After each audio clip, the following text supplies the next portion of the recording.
Hi guys, and welcome back to the channel. It's been a while. Finally back with some league racing in ASR, and this is my qualifying lap, so I'll let you guys enjoy.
And as you can see on my return to league racing, I've claimed pole position for my debut in ASR.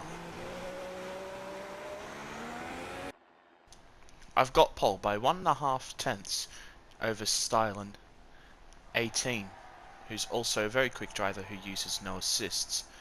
It's looking forward to this race as I get a free choice of tyres at the start of the race.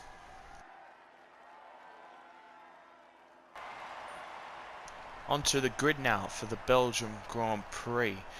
I always make sure I put lots of fuel in to make sure I can run rich, especially on this track, so I can be in rich down the straights. I decide to go for the medium tyres at the start of the race so I can go as long as possible and then be very quick at the end of the race. And now, let's go to the grid. 4, 5 lights. Lights out and away we go. It's a fairly decent start by my usual standards. I lagged back a little bit apparently as I keep it in first place after turn 1, but surely going to be swamped here by Stylen and perhaps prying Stingray up past Radion. Oh, and Stingray has a bit of a moment up at Radion as Stylen now goes around my outside, looking to make a move into Lecombe for first place. Can he get it done? I'll leave him the room on the outside and side by side, and I just think it's the first lap. He's going for the championship. Let's just let him go. And also his championship rival, Brian Stingray, trying to go around the outside of him, and I just let him through to avoid getting in the way of things here. As now I'm settled into P3 after chaotic starts to the race.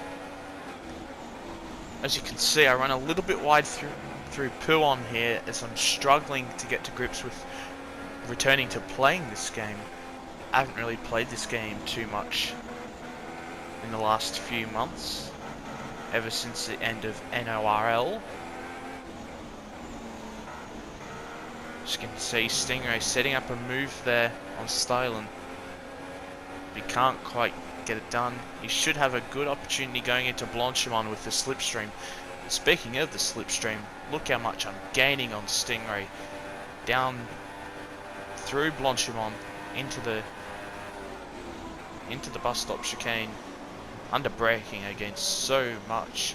But now I have to be wary of Dynamite behind me, who's on the super soft tyre. It'll be quite challenging to keep him behind at this phase of the race, where he's got brand new, fresh, super soft tyres compared to my medium tyres. 2 compound difference here, so it's going to be tough to defend from him. As we once again go up Air Rouge. Stingray has another moment there at Radion, and this could set up a move here, starting on the second lap. Getting the slipstream, pull out the slipstream, getting the slipstream is styling as I fly past Stingray at 362 kilometers an hour. Try to make a move into Lecombe, but I'm unable to do so. It's now Dynamite's around my outside. I leave the room, but he also backs out of the move. I have to defend the inside here to make sure I don't get overtaken by Dynamite. And now I have to fend his attempt off from the outside to maintain 3rd place. I go wide through the corner with no name there, which sets me vulnerable up for Puon. But with the inside line, I'm able to maintain 3rd place. Dynamite putting me under some good pressure here because of a few mistakes I've made. As you can see, my mirrors is all over the back of me here as the leaders are now starting to escape, as Dynamite and I are starting to battle a little bit. And this time I will have no slipstream from Stingray on the second lap like I did on the first, and Dynamite should be able to make a move here into Blanchimond, and he does up the inside. I make sure to back off to make sure there's no chance of any contact, as now Maznat is now trying to come around the outside, but that's not going to work out for him. So into P4 now, as Dynamite pulled off that move up the inside of Blanchimond. And Stingray sets the fastest lap of the race, as him and Stylen are about to commence some fierce battling for 1st place.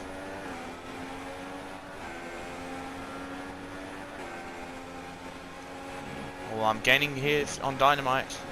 I have to be very careful not to run in the back of him there at the top of Radion, as now it's about to become 3 wide.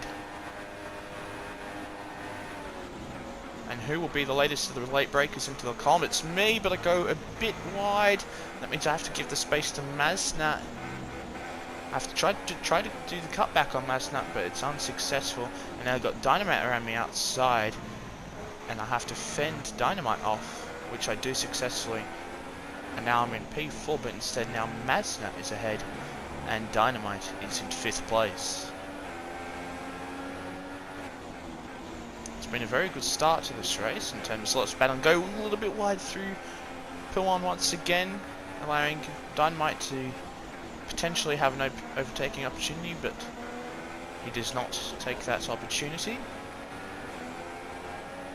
As I'm starting to find a bit of a rhythm here on lap 3, as I should be able to have an overtaking opportunity of Maznat with the slipstream coming down the back straight into the bus stop. But no, there's a safety car, so we'll come back to the footage at the start.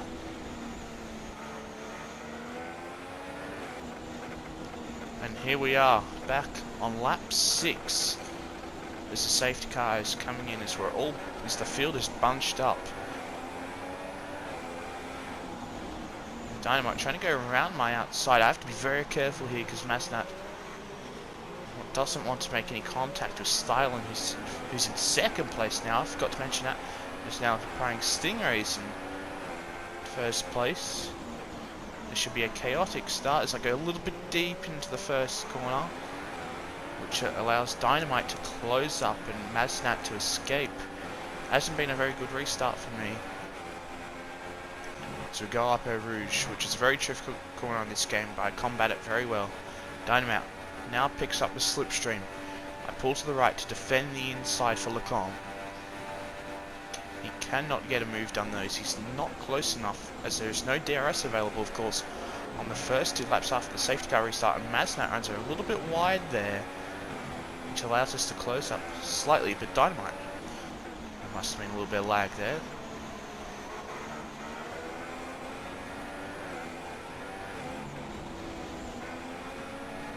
I run wide once again through the corner with no name, which once again allows Masnat to go a little bit further down the road. I take P1 very nicely though. That's first time that P1 has been taken very nicely indeed. But now we're on lap 7 with only 26% tyre wear, and now I'm on the medium tyres of course. So this is going to be very good for my strategy towards the end of the race, where I'm going to be hopefully quicker than the rest of the field and be able to make a charge for maybe even the win on my debut. As it is now starting to pick up the slipstream of Masnat. I'm going to try to go down the inside of Masnat. Oh, very, very close there as he squeezed us.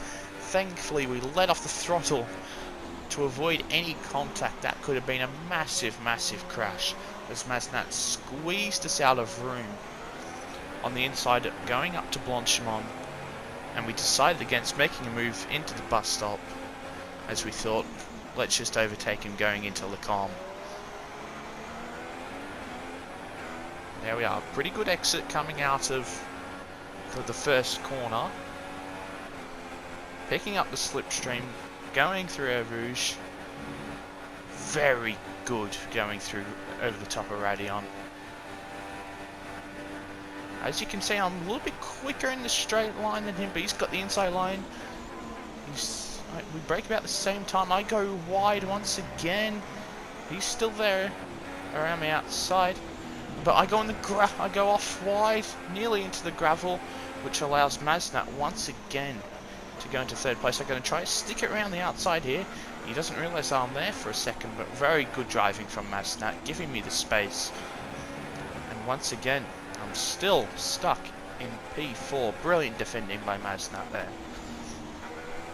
As we try to line up a good run through Pullman, and we do as Masnat just clips the curb and goes a little bit wide. He defends the inside line, but there's no way I can make a move into that corner. As you can see, it looks like Masnat might be starting to struggle a little bit on his soft tyres as his rear end, and he's making a few mistakes now as he goes on the grass. This should give me a golden opportunity to overtake. Now, in this slipstream, try to go around the outside. Can we do it? No, Masnat defends that pretty well, and I'll back out of it, making sure I don't make any silly move. Try to go around the outside here of Masnat, but we think better of it again. More of a switchback line coming up to try to get a good run out of here. But once again, there's no DRS available, so there's no opportunity to overtake into turn 1. Masnat runs a little bit wide there through turn 1, which is going to present me with a very good opportunity to overtake him on the main straight. Because here we are with the slipstream. We have to lift off to make sure we don't go right into the back of Masnat there, but with the DRS available, we should be able to fly past Masnat and up into P3, and we do with quite a comfortable move, just about, to put us up into P3. But it's still not over yet as Masnat is right behind us, but coming out the exit of this corner, I'm gone. And we've already got quite a bit of a gap to him already. So moving on to the start of lap 10 as I set the fastest lap of the race. And as you can see, with a little bit of clean air, I'm able to just put in a very good lap time. And as you're able to see here, when Prying Stingray pits at the end of this lap, the gap is 3.1 seconds. But as I pit on lap 14, what will the gap be as I leave the pits to Prying Stingray? As we're able to slow the car down very well. And once again, we get a very good pit stop by the Ferrari boys. It's a 2-second pit stop as Stingray sets the fastest lap of the race in nice clean air. And as you can see, that gap was 4.1 seconds as we come out. So Stingray on his fresh tyres only gained a second on us, which was a very good motivation to me there. Now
and we set a 1:47.9, and we gain 1.3 seconds on Stingray that lap, and the battle for first place is well and truly on. It's coming to the end of the next lap. The gap is now down to 1.7 seconds, so Stingray is right under pressure here. We're going to bring you uninterrupted for the final last 2 laps of the race for the battle for the race win. As you can see, go a little bit deep there through the first corner,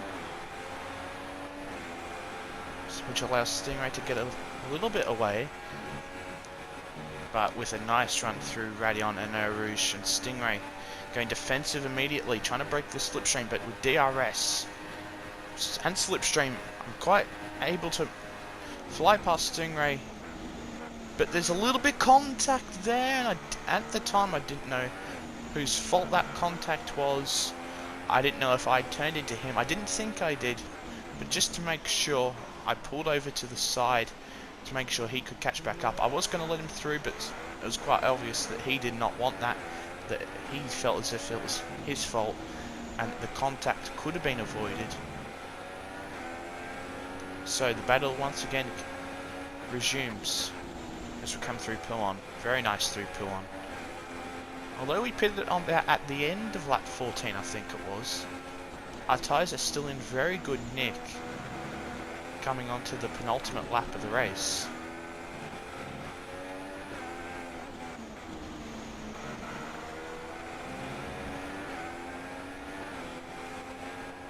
And Stingray with the slipstream down this back straight should have a very good opportunity of being able to overtake. And just from a few glances back, doesn't look like he's gaining very much, but now he is for sure. No, still he's not gaining too much there.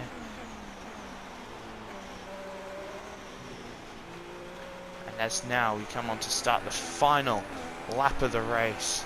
It's Sparring Stingray, who's been a very main feature on my channel over the last year and a half, and we're quite good friends outside.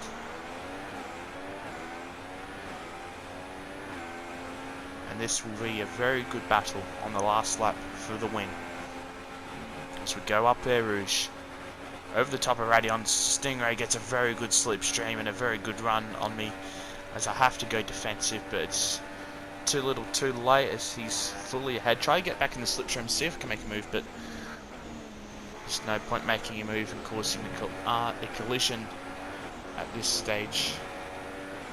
And at this moment I thought that it was all over, that I'd bottled it.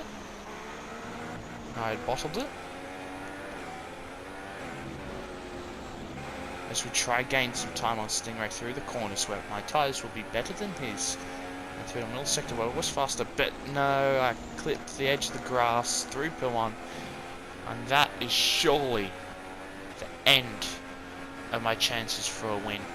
I'd also like to mention that Stylen pitted a little bit earlier than Stingray and got caught up in traffic, which is why he is now a long way behind Stingray and I towards the end of this race. But all of my good work setting the fastest lap of the race and being 1.3 seconds quicker than Stingray on that lap is now surely going to be flushed down the toilet, as now we come through the last few corners now.